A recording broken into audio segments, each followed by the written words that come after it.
मेरा पति इस दुनिया का सबसे अच्छा पति था। मुझे नहीं पता था कि मेरी किस्मत में इतना अच्छा होगा। लेकिन अगर मेरा पति इतना अच्छा था तो फिर मेरे साथ कुछ दिनों से ऐसी हरकतें क्यों हो रही थी जिनके बारे में मैं कभी सोच भी नहीं सकती थी। मुझे ऐसा क्यों लग रहा था कि मेरे साथ सब कुछ गलत हो रहा था जो नहीं होना चाहिए था। आखिर मैं एक औरत थी और मुझे अपने बारे में पता था। मैं थोड़ी परेशान ज़रूर थी, पर मुझे यह नहीं पता था कि मेरे ऊपर कोई बड़ी मुश्किल आने वाली है। रात के 2 बज रहे थे और मैं घर की दहलीज के बाहर बैठी अपने पति का इंतज़ार कर रही थी। मेरे चेहरे पर मुस्कान थी और आंखों में अपने पति का चेहरा था। मेरा पति कोई बहुत ज़्यादा खूबसूरत नहीं था, लेकिन मेरा बहुत ख्याल रखता था। मैं उसके साथ बहुत खुश थी, उसकी हर बात मानती लेती थी। लेकिन जब से मैं उसकी हर बात मानने लगी, तब से मेरे साथ कुछ अजीब समस्याएं होने लगी, जो कि अब काफ़ी अजीब हो गई थी। फिर भी मैं अपने दिल में कोई बुरी बात आने नहीं देना चाहती थी। लेकिन एक दिन यूं ही सोचा कि जो बात मैं रोज़ मानती हूँ, क्यों ना आज उसकी बात न मानकर देखूं कि क्या होता है। मैंने उस रात ऐसा ही किया, क्योंकि जैसे ही मैंने अपने पति की बात मानने से इनकार किया, मेरे सामने एक ऐसा दृश्य आया जिसे देखने की मेरे अंदर हिम्मत नहीं थी। लेकिन वह सब कुछ मेरे साथ ही हो रहा था। मेरा नाम लता है। मैं बहुत ज़्यादा खूबसूरत थी। मेरा रंग इतना साफ नहीं था, लेकिन मेरे नक्श, मेरे शरीर, मेरा वजूद बहुत खूबसूरत था। सब कहते थे कि इसमें एक कशिश है, इसे देखते ही दिल इसकी तरफ लग जाता है। मेरे माँ बाप इस दुनिया में नहीं थे। मुझे मेरे सौतेले माँ बाप ने पाला था, जिन्होंने मुझे सड़क से उठाया था, लेकिन उन्होंने मुझे अपनी औलाद की तरह ही पाला था। वह मुझसे बहुत मोहब्बत करते थे, पर वह लोग भी गरीब थे, क्योंकि कूड़ा उठाने का काम करते थे और मैं उन्हीं के कूड़े से मिली थी। वैसे देखा जाए तो मेरे साथ कितना बुरा हुआ था कि मेरे माँ बाप नहीं थे। यह सब कुछ किस्मत का खेल था, लेकिन अब यही मेरे माँ बाप थे जिन्होंने मुझे कूड़े से उठाकर अपनी बेटी बना लिया था। अब वे मेरे कन्यादान के बारे में सोच रहे थे। क्या यह कोई छोटी बात थी? जब उन्होंने मेरी शादी करने के बारे में सोचा तो मुझे पता था कि मेरे लिए रिश्ता भी किसी ऐसे ही शख्स का आएगा। मेरे लिए जिस आयुष नाम लड़के का रिश्ता आया, वह किसी होटल में काम करता था। वह वेटर का काम करता था, लेकिन यह काम कूड़ा उठाने से अच्छा काम था। उसके पास एक कमरे वाला घर था। मेरे माँ बाप ने इस रिश्ते को बहुत ही अच्छा समझा। जब मुझसे पूछा गया तो मुझे कोई समस्या नहीं थी, क्योंकि लड़का देखने में अच्छा था और मेरी उम्र का ही था। मुझे अच्छा लग गया और मैंने भी हाँ कह दिया। हम दोनों की शादी हो गई। शादी की पहली रात ही आयुष ने मुझे बताया कि वह बहुत ज़्यादा अमीर होना चाहता है। वह चाहता है कि वह एक दिन अपना होटल बनाए। उसमें मुझे समझाया कि होटल में काम करता है न, उसकी वजह से ही पूरा होटल चलता है, यानी जो खाना बनाता है, क्योंकि उसके हाथ के तरीके की वजह से लोग उसी होटल पर आते हैं। अगर मैं अपना होटल बना लूं तो मेरे पास भी सब लोग आएंगे और मेरे पास बहुत सारा पैसा होगा, लेकिन हुनर को बेचने के लिए पैसे नहीं है। मुझे उसकी बातों से ऐसा लगा कि जैसे वह ऐसा आदमी है जिसे वह जल्दी जल्दी पैसा कमाने हैं। इसमें कुछ बुरा नहीं था, क्योंकि गरीब आदमी अगर पैसे कमाने के बारे में नहीं सोचेगा तो फिर और कौन सोचेगा। उसने कहा कि मुझे पता है, मेरा बाप भी बड़ा गरीब था। वह तो लोगों के घरों के आगे से कूड़ा उठाया करता था, और जब मेरी माँ उसकी ज़िंदगी में आई तो उसके हालात बदलने लगे। उसने यह छोटा सा घर भी बना लिया। यह घर बहुत छोटा था, इसे घर तो नहीं कहना चाहिए, पर कम से कम इसका किराया नहीं देना पड़ता था और उसका थोड़ा बहुत कारोबार भी चलने लगा था। फिर जब मेरी माँ इस दुनिया से चली गई तो वह फिर से गरीब हो गया। कहते हैं कि औरत के नसीब से ही मर्द का पैसा मिलता है।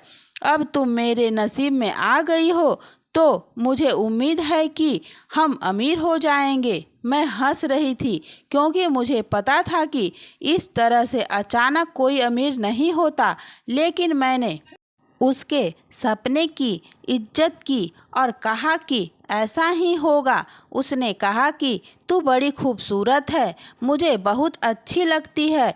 तुझे अपनी पत्नी बनाकर मैं बहुत खुश हूँ और मुझे उम्मीद है कि सब कुछ ठीक हो जाएगा। तेरी खूबसूरती और तेरे नसीब से मेरा नसीब चमक जाएगा और हम बहुत अमीर हो जाएंगे। जब मेरे पास ढेर सारे पैसे आएंगे तो तू जो मुझे कहेगी मैं तेरे लिए लेकर आऊँगा। तुझे अपने दिल की और घर की रानी बनाकर रखूँगा। कहते हैं कि मर्द चाहे खूबसूरत हो या ना हो, लेकिन अगर अच्छी अच्छी बातें करना जानता हो तो औरत का दिल जीत लेता है। मेरे पति के अंदर भी यही खासियत थी। उसने भी मेरा दिल जीत लिया था। मैं बहुत खुश थी। मुझे तो कुछ भी नहीं चाहिए था, ऐसा ही हमसफ़र चाहिए था जो मेरी तारीफ़ करे, मेरे हुस्न की तारीफ़ करे और मुझे पाकर ऐसा समझे कि जैसे उसे कोई कीमती खजाना मिल गया है। मेरे पति के साथ ज़िंदगी इतनी बुरी नहीं थी, क्योंकि वह अक्सर होटल से खाना लेकर आता था। एक दिन जब पहली दफ़ा खाना लेकर आया तो मैंने कहा कि यह क्या। उसने कहा कि रोज़ काफ़ी सारा खाना बच जाता है और हम लोग खाना अपने घर ले जाते हैं, और इसके बारे में एक बात मशहूर है, इस होटल के मालिक को दुआ लगी हुई है। कहते हैं कि जो भी इस होटल का खाना खाता है उन पति पत्नी का रिश्ता मजबूत हो जाता है। मुझे अपने पति की ऐसी मासूम बातों पर बहुत प्यार आता था। मैंने कहा कि ठीक है, जैसा भी हो हमें तो खाना ही चाहिए। उसने कहा कि नहीं, इस खाने को तुमने यही समझकर खाना है कि जब हम यह खाना खाएंगे तो हमारी मोहब्बत बढ़ जाएगी। जाहिर है कि इस बात का कोई मतलब नहीं था, लेकिन अपने होटल का खाना बेचने के लिए लोग ऐसी बातें करते हैं, जैसे पानी पूरी की दुकान पर लिखा होता है कि चाट खाएं और बेटा पाएं। बिना चाट खाने से थोड़ी बेटा हो जाता है। लेकिन एक बात यह है कि इंसान का अच्छा तरीके से पेट भरा होता है तो उसको अपना पति या पत्नी भी अच्छी लगने लगती है। भरे पेट वाले इंसान को दुनिया अच्छी लगती है, इसलिए शायद पति पत्नी में प्रेम बढ़ता है। लेकिन जिसने भी यह बात फैलाई वह बड़ा ही चालाक आदमी था। बड़ी गहरी बात थी। और आजकल के ज़माने में 2 वक्त का खाना बनाना कौन सा आसान काम है, वह भी होटल वाला। अगर आपको मुफ्त में मिल रहा था तो फिर और क्या चाहिए था। मैं तो खाना देखते ही खुश हो जाती थी। वैसे इस खाने में बहुत ज़्यादा मिर्च हुआ करती थी, लेकिन मैं खा लेती थी। लेकिन जब मैंने खाना खाया तो मुझे ऐसी नींद आई कि मुझे पता ही नहीं चला। सुबह उठी तो मेरा पति काम पर भी जा चुका था। शायद उसने रात का बचा हुआ खाना ही गर्म करके खा लिया था, क्योंकि सर्दियों का मौसम था। पर मुझे उठाना तो चाहिए था। मुझे बहुत अजीब लगा। जब वह रात को घर आया तो मैंने कहा कि माफ़ करना, मैं सुबह सोती रह गई थी। उसने कहा कि कोई बात नहीं, तू सोई हुई बड़ी खूबसूरत लग रही थी, इसलिए मैंने तुझे जगाया नहीं। तू हर तरह से ही खूबसूरत लगती है। मैंने कहा कि तुम्हें तो तारीफ करने में डिग्री मिलनी चाहिए। वह कहता था कि आज तुझे एक पते की बात बताता हूँ। जो मर्द अपनी औरत से सच्चा मोहब्बत करता है ना, उसको अपनी पत्नी के पाँव बड़े सुंदर लगते हैं। तेरे पाँव भी बड़े सुंदर हैं।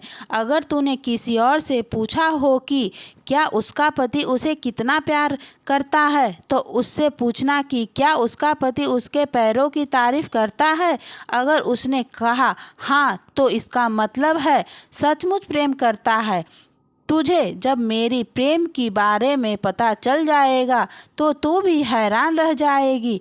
काश मैं तुझे समझा पाता कि तुझे मुझे कितनी प्यारी है।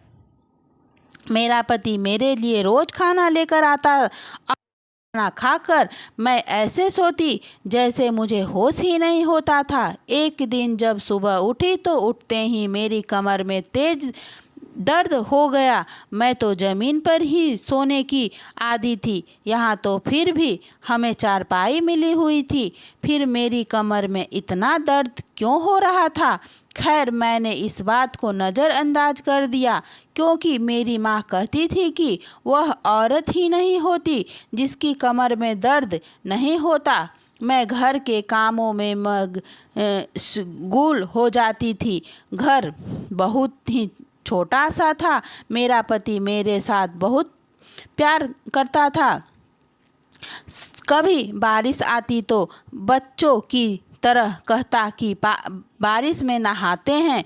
कभी हाथ पकड़कर घर से बाहर निकल जाता। हमारे पास इतने पैसे नहीं होते थे कि हम रास्ते में कोई चीज़ खा ले या कोई चीज़ पसंद आ जाए तो उसे खरीद ले, लेकिन बस एक दूसरे के साथ घूम फिर के खुश हो जाते थे या 10-20 रुपये की कोई चीज़ लेकर खा लेते थे और यह दिन याद बन जाता था।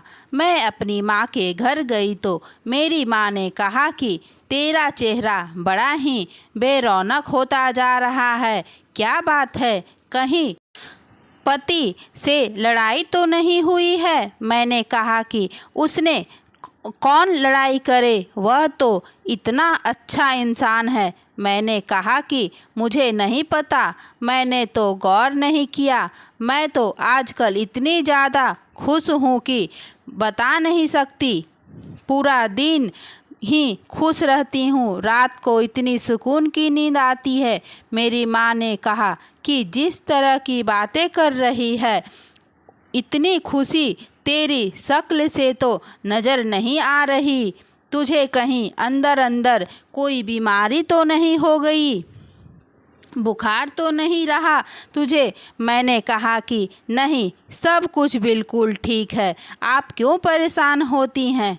मेरी माँ मुतमईन नहीं हुई थी। शायद वह माँ थी, इसलिए मेरी माँ ने कहा, देख, मैंने तेरे लिए एक चीज़ रखी है। इसी कूड़े में से मुझे एक बहुत ही खूबसूरत आईना मिला है। इसे अपने घर ले जा। हमारी शक्लें तो अब इतनी अच्छी नहीं रही कि हम खुद को देख सके, लेकिन तू ज़रा अपने आप को गौर से देख। तेरे चेहरे पर पहले जैसी रौनक नहीं है।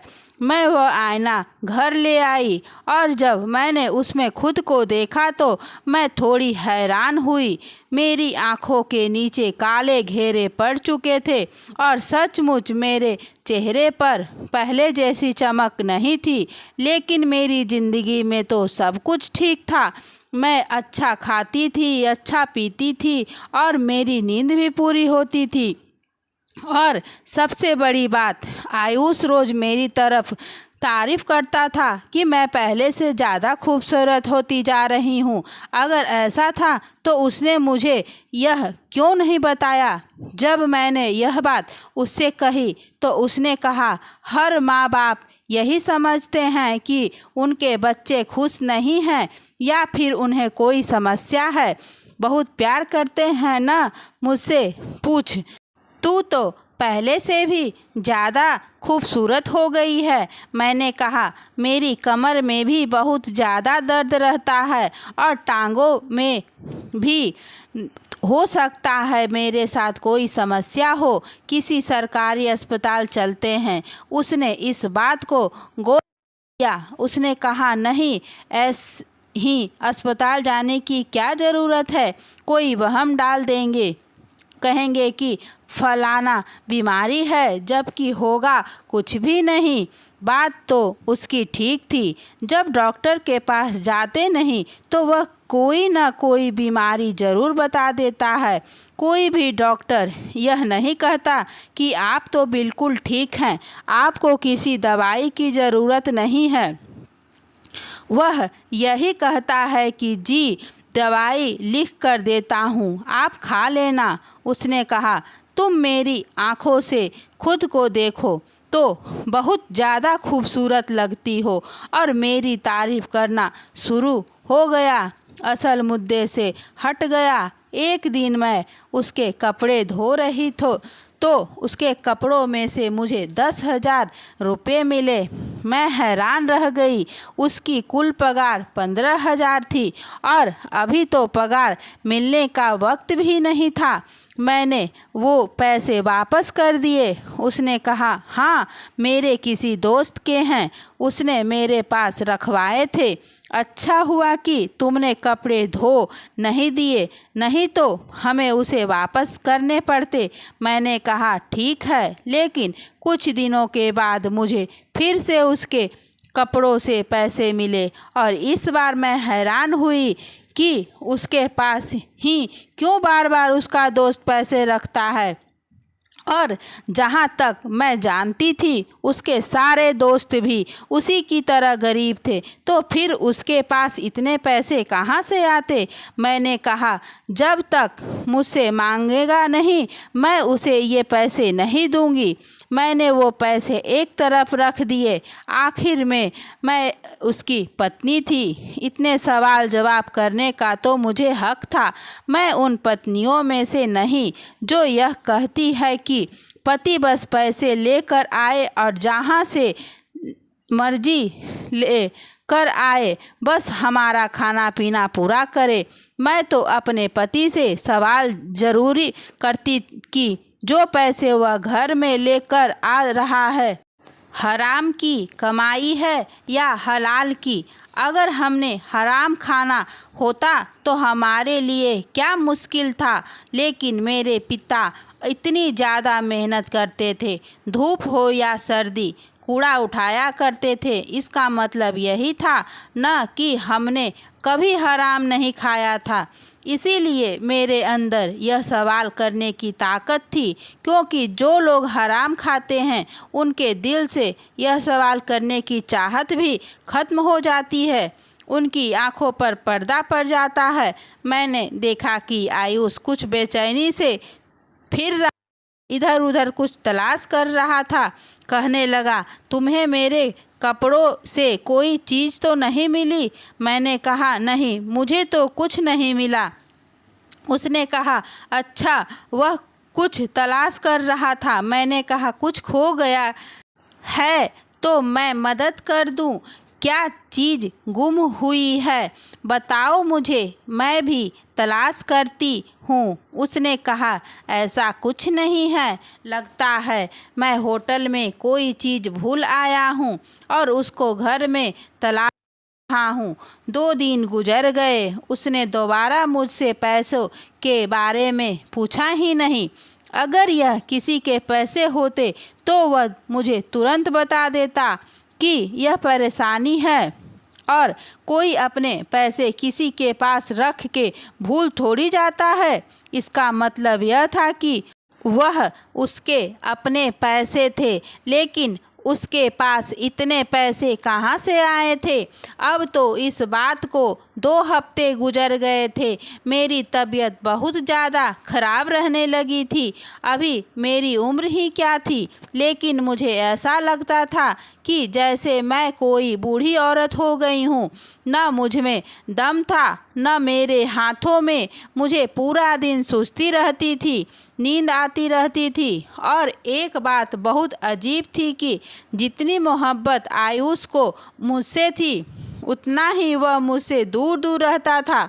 हमारा कोई ऐसा पागलपन वाला रिश्ता था कि एक दूसरे के प्रेम में पागल हैं, लेकिन तारीफ तो वैसे ही करता था जैसे मेरा दीवाना है। पर उसके रवैये में यह दीवानगी नज़र नहीं आती थी, बस सीधा सीधा सा रिश्ता था हमारा। लेकिन जब तारीफ करने बैठता तो ऐसा लगता था कि उसे मेरे अलावा कोई नज़र ही नहीं आता।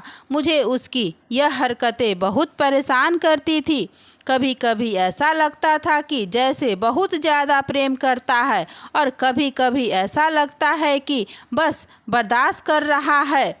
यह कैसा रिश्ता था हमारा। मैंने एक दिन आयुष से कहा कि मेरी तबीयत बड़ी ख़राब रहती है, कहीं मैं माँ तो नहीं बनने वाली। इस बात पर वह चौंक गया और उसने कहा, नहीं, तुम माँ नहीं बन सकती। मैंने कहा, क्या मतलब? उसने इस तरह का रिएक्शन दिया कि जैसे उसे यकीन था कि मैं कभी माँ नहीं बन सकती, और थोड़ा घबरा भी गया।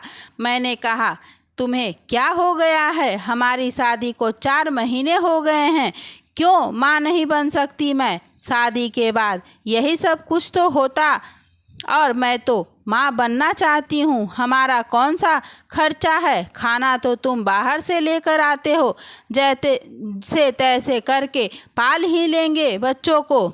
मेरी कमर और टांगों में बड़ा दर्द रहता है। मेरी शक्ल भी बेरौनक सी हो रही है। मेरी माँ कहती थी कि जब औरत माँ बनने वाली होती है तो उसकी शक्ल बेरौनक हो जाती है, आँखों के इर्द गिर्द हल्के भी पड़ जाते हैं। मुझे पूरा यकीन है कि मैं माँ बनने वाली हूँ। जब मैंने यह बात की तो वह बड़ा परेशान हो गया। उसने कहा, ठीक है, डॉक्टर के पास चलेंगे। पहले तो वह कहता था कि डॉक्टर के पास जाना ही नहीं है, लेकिन अब फौरन मान गया। यह बात भी बड़ी अजीब थी, लेकिन मैंने कहा कि चलो, मान तो गया। पता नहीं क्या बात थी। क्या वैसे बच्चों को पसंद नहीं करते थे? हाँ, हम लोग गरीब थे, लेकिन जहाँ हमारा गुजारा हो रहा था वहाँ बच्चे का भी गुजारा हो जाता। बच्चे तो वे लोग भी पैदा करते हैं जो सड़क पर रात गुजारते हैं, और हमारे पास तो फिर भी सर छुपाने की जगह थी। हम लोग अगले दिन ही डॉक्टर के पास चले गए। डॉक्टर ने कहा कि आप टेस्ट कराएं। टेस्ट की रिपोर्ट आने में आधा घंटा था। यह सरकारी अस्पताल था। वह उठ जाता और पूछता कि रिपोर्ट कब आएगी। यहाँ तक कि उसे लैब वालों ने डांट दिया और कहा, भाई, तुम्हारा परेशानी क्या है? जब तुम्हें कहा है कि आधे घंटे में रिपोर्ट आ जाएगी तो तुम्हें किस बात की बेचैनी है? मैंने उससे कहा, क्या हो गया? इतने परेशान क्यों हो रहे हो? तुम तो कहते थे तुम्हें बच्चे पसंद नहीं है। उसने कहा, मेरे साथ अभी बातें नहीं करो, घर जाकर के बात करेंगे। जब रिपोर्ट आ गई तो रिपोर्ट मेरे हाथ में थी। हम दोनों ही इतने पढ़े लिखे नहीं थे कि हमें पहले से पता चल जाता कि रिपोर्ट में क्या लिखा हुआ है।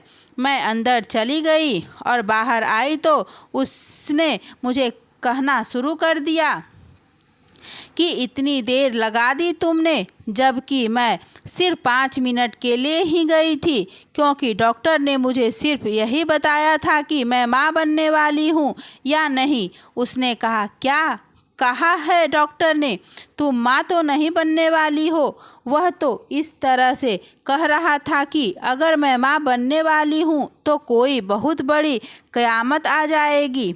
बोलो भी, बताती क्यों नहीं हो? जुबान पर छाले पड़ गए हैं। मैंने कहा, किस तरह से बात कर रहे हो?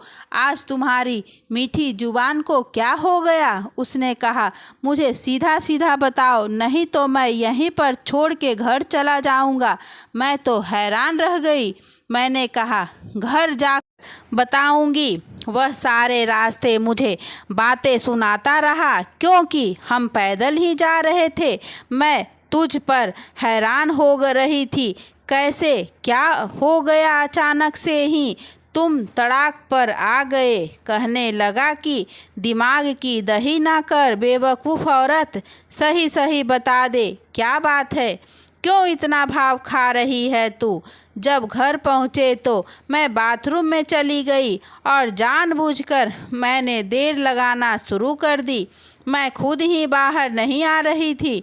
मुझे तो यह समझ नहीं आ रहा था कि यह इतना परेशान क्यों हो रहा है। मैंने कहा, इसे थोड़ा और बेचैन होने देती हूँ। यहाँ तक कि उसने दरवाज़ा ही पीटना शुरू कर दिया और अब उसने मुझे गुस्से से कहा, तुमने क्या ड्रामा बना रखे हैं? जब तुम्हें इस बात का पता है तो मुझे बता क्यों नहीं देती? मैंने कहा, नहीं, मैं माँ बनने वाली नहीं हूँ। डॉक्टर ने कहा है कि मैं माँ बनने वाली नहीं हूँ, लेकिन मैं बहुत ज़्यादा कमज़ोर होती जा रही हूँ। शायद मेरे साथ कुछ अजीब हो रहा है जो नहीं होना चाहिए। उसने कहा, कुछ अजीब नहीं हो रहा है तुम्हारे साथ। मैंने कहा था ना कि यह डॉक्टर इसी तरह की बातें करती है। जैसे ही उसे पता चला कि मैं माँ नहीं बनने वाली, वह बहुत ज़्यादा मुतमईन हो गया। उसने फ़ौरन ही मुझसे माफ़ी मांगी और कहा कि बस तू अपना ख्याल रखो, आज से मैं तुम्हारे लिए और भी अच्छे अच्छे खाने लेकर आऊँगा तो तुम ठीक हो जाओगी। मुझे मेरे पति के रवैये की समझ नहीं आ रही थी। अभी तक तो मैं यह समझने लगी थी कि शायद मैं इस शख्स को बहुत अच्छी तरह जानती हूँ, लेकिन आज उसने जिस तरह का रवैया पेश किया, मैं हैरान रह गई थी। रात को फिर से मेरे लिए खाना लेकर आया और मेरा खाना खाने का बिल्कुल भी मूड नहीं था। मैंने कहा, क्या तुम्हें बच्चे पसंद नहीं हैं? उसने कहा, पागल हो, मुझे बच्चे बहुत पसंद है और मैं चाहता हूँ कि हमारे बच्चे पैदा हो, लेकिन गरीबी की ज़िंदगी में नहीं। मैंने कहा, हम लोग जो भी कर रहे ले, हम ज़्यादा से ज़्यादा कितना अमीर हो जाएंगे?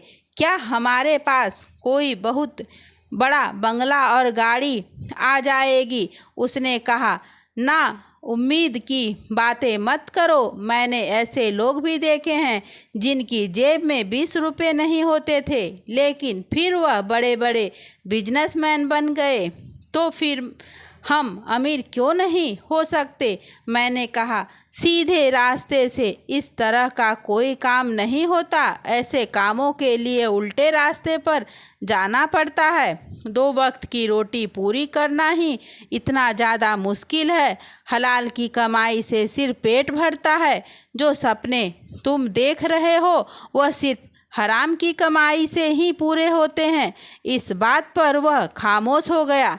मैं अभी तक हैरान थी कि उसका मूड अचानक कैसे बदल गया, जैसे चैनल बदल जाता है। मैंने कहा, मुझे भूख नहीं है, मुझे खाना नहीं खाना है। फिर भी वह मुझे अपने हाथों से निवाले बनाकर खिलाने लगा।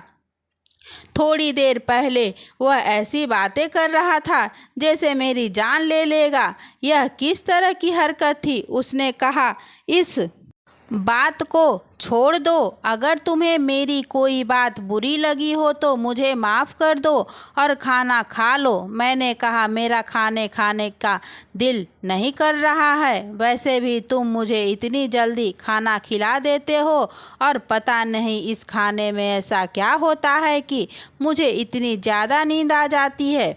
उसका कहना था, जब इंसान का पेट भर जाता है तो नींद आ जाती है और तुम्हें यह खाना खाना ही पड़ेगा। मैंने कहा, मुझे भूख नहीं है।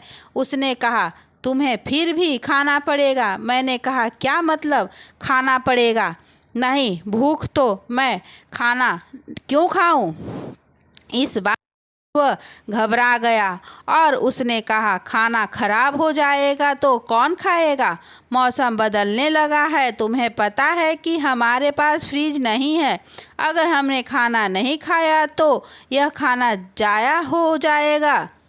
मैंने कहा, हाँ, यह बात तो तुम्हारी ठीक है। अब सर्दियों का मौसम जा रहा था। मैंने थोड़ा बहुत खाना खा लिया और उसके बाद वही हुआ जो होना था। मैं बहुत गहरी नींद में सो गई। मुझे तो यह समझ नहीं आती थी कि मैं इतना अच्छा खाना भी खाती थी, अब नींद भी पूरी करती थी। फिर मेरे साथ इतने मसले क्यों बन रहे थे? मैंने कुछ दिन अपने पति से सवाल जवाब करना छोड़ दिया। जो वह खाना लाता था मैंने चुपचाप खा लेती। जो बात करता उस पर मुस्कुरा देती तो उसका मूड भी अच्छा हो गया और फिर से वह मेरी तारीफ़ करने लगा। लेकिन मैं उससे कैसे बताती कि मेरे साथ कोई न कोई परेशानी था। शायद मुझे अंदर ही अंदर की बीमारी ने पकड़ लिया था, जिससे मेरी पहले जैसी हालत नहीं रही थी। डॉक्टर भी यही कह रही थी कि आप अंदर से बहुत ज़्यादा कमज़ोर होती जा रही हैं। उसने तो यह भी कहा था कि तुम्हारा बच्चा तो नहीं होने वाला है, लेकिन अगर इसी तरह तुम्हारी सेहत रही तो तुम्हारा बच्चा होगा ही नहीं। इसलिए अपना बहुत ज़्यादा ख्याल रखो। आहिस्ता आहिस्ता मैं यह नोट करने लगी थी कि जिस दिन मैं खाना खाने से इनकार कहती कि मैंने नहीं खाना या कम खाना खाती तो मेरा पति मेरे पीछे पड़ जाता था और मेरे साथ लड़ाई झगड़ा करना शुरू कर देता था। कहता था, खाना क्यों नहीं खा रही हो?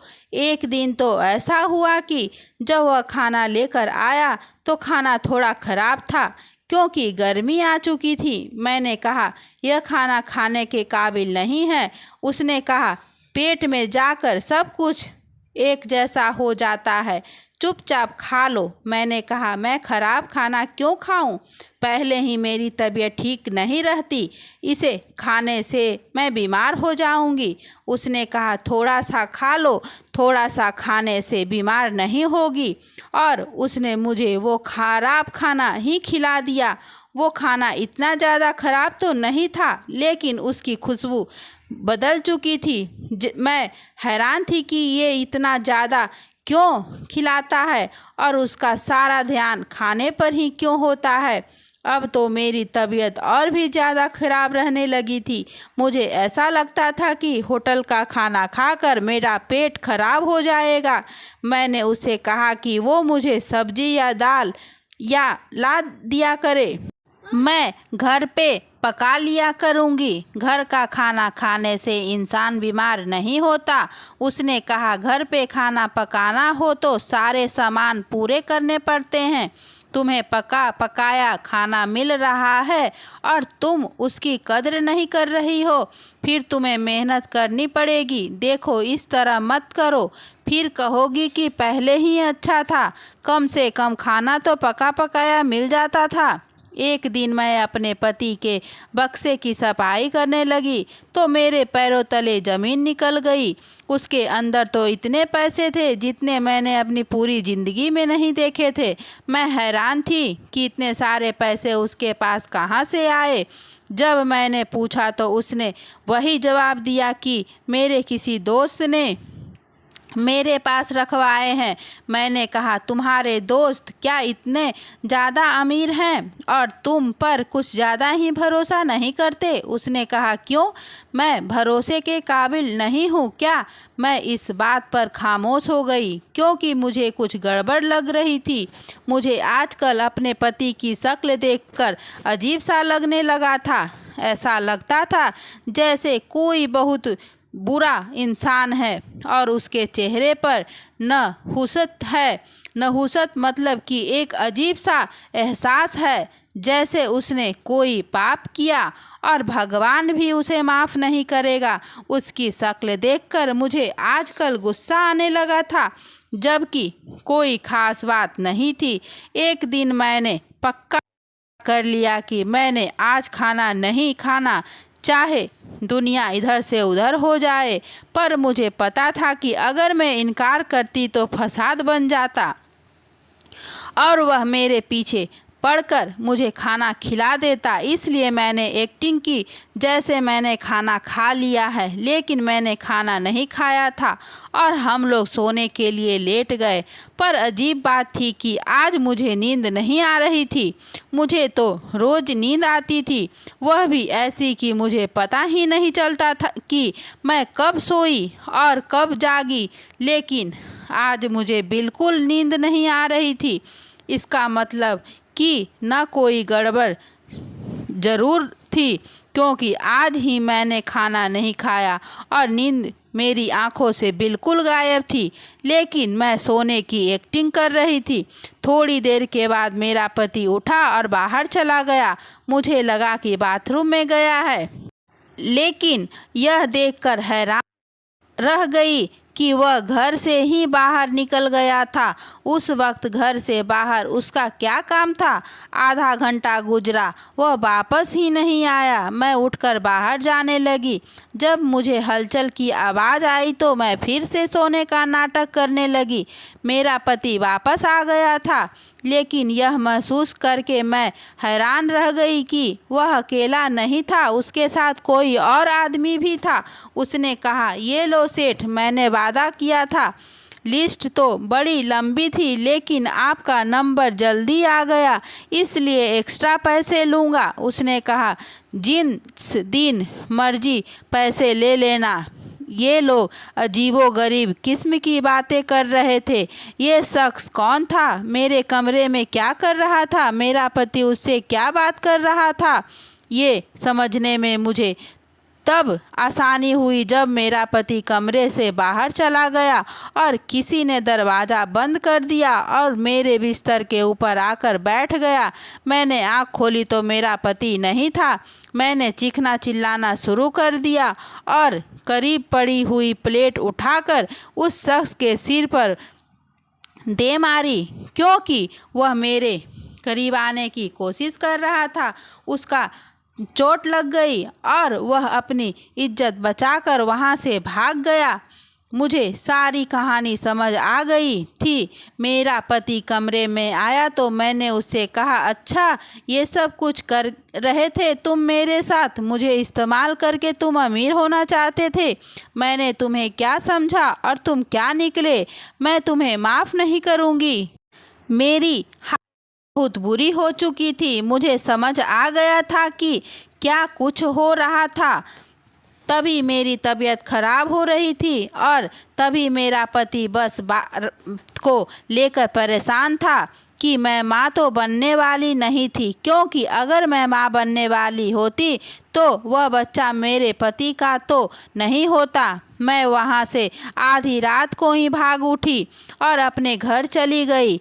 अपने माँ बाप को यह सब कुछ बता दिया। हम लोग वैसे तो गरीब थे, लेकिन अपनी इज्जत तो नहीं बेच सकते थे। सुबह सुबह ही पुलिस के पास चली गई और पुलिस को भी सब कुछ बता दिया। मेरा पति ज़्यादा से ज़्यादा क्या कर सकता था? मजबूर होकर उसने मुझे छोड़ देने का फैसला कर लिया और पुलिस को भी कुछ देकर बच गया, लेकिन मेरी ज़िंदगी से निकल गया। मेरे साथ जो भी हुआ वह बहुत बुरा हुआ। मैंने उस शख्स को अपना सब कुछ समझा और वह मुझे ही इस्तेमाल कर रहा था।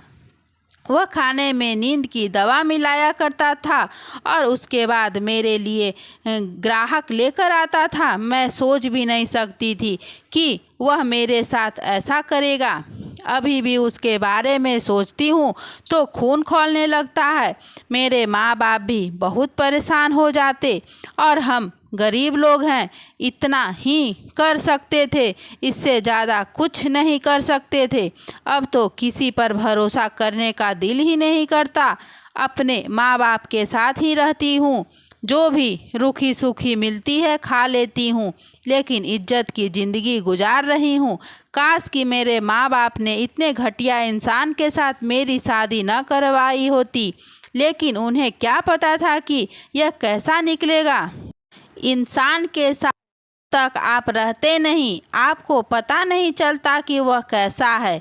बस जो मेरे साथ हुआ वह किसी के साथ भी ना हो। मेरी तो यही दुआ है। एक बात आप लोग भी याद रखें कि जो भी चीज़ ज़रूरत से ज़्यादा बढ़ जाए वह नुकसान देती है।